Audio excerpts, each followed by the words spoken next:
ალბათ. ეხლა შემოგთავაზებთ ხორცის ჩაშუშულს მჟავე კითხვთან ერთად. ავიღოთ ხორცი, დავჭრათ პატარა ნაჭრებად. სასურველია გრძელი პატარა ნაჭრები იყოს. დავუმატებთ მარილს, დავუმატებთ შავ წიწაკას და ცხიმთან ერთად კარგად მოვშუშავთ, დავუმატებთ ხავხს და ჩავშუშავთ ხავხთან ერთად. სასურველია თუ იქნება საქონლის ცხიმი, თვითონ ხორცს თუ ექნება თავისი ცხიმი, თუ არ ექნება, მაშინ უნდა ვიხმაროთ კარაქი. ან ნებისმიერი თქვენთვის მისაღები ცხიმი. ამ ხავხთან ერთად როგორც კი ჩაიშუშება ხორცი, დავუმატებთ ტომატ პიურეს. დავუმატებთ ტომატ პიურესთან ერთად ცოტა პურის ფქვილს. დავასხავთ ბულიონს, თუ გვაქვს ბულიონი ხორცის, თუ არა გვაქვს, მაშინ შეგვიძლიათ წყალი და მივიყვანთ საშუალო ზომის სისქემდე.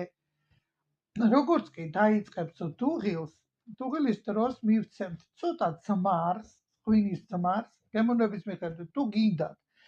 თუ არა და საერთოდ შეგიძლიათ არ მისცემთ, იმიტომ რომ შეიძლება ამას აღარ დაჭირდება ძმარი იმის გამო, რომ მჟავე კიტრი უნდა დაჭრათ წმინდად, შეაყაროთ მჟავე კიტრი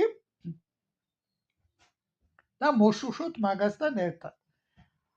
იმისათვის რომ გააკეთოთ, ახლა დაახლოებით დოზებს მოგახსენებთ, თქვათ გავთვალოთ რა ვიცი, 2 ადამიანზე, 3 ადამიანზე. ხო, ავიღოთ ხორცი სადღაც 400 გრამი, ან 9 კილოგრამი ხორცი. 9 კილოგრამ ხორცზე დაგჭირდებათ 300 გრამი ხახვი. დაგჭირდებათ მჟავე, წვრილი კიტრი უნდა იყოს, მჟავე, რომელსაც ძალიან სიმაგრე ექნება და არ იქნება თვითონ ისეთი რბილი კონსისტენციის, რომ ჩაგეშალოს ტომატ პიურესთან ერთად. ტომატ პიურეს სადღაც 30-50 გრამი. შეგიძლიათ უქნათ ფქვილი სადღაც 5-დან 10 გრამამდე, იმის გამო რასისკეც გინდათ რომ მიიღოთ.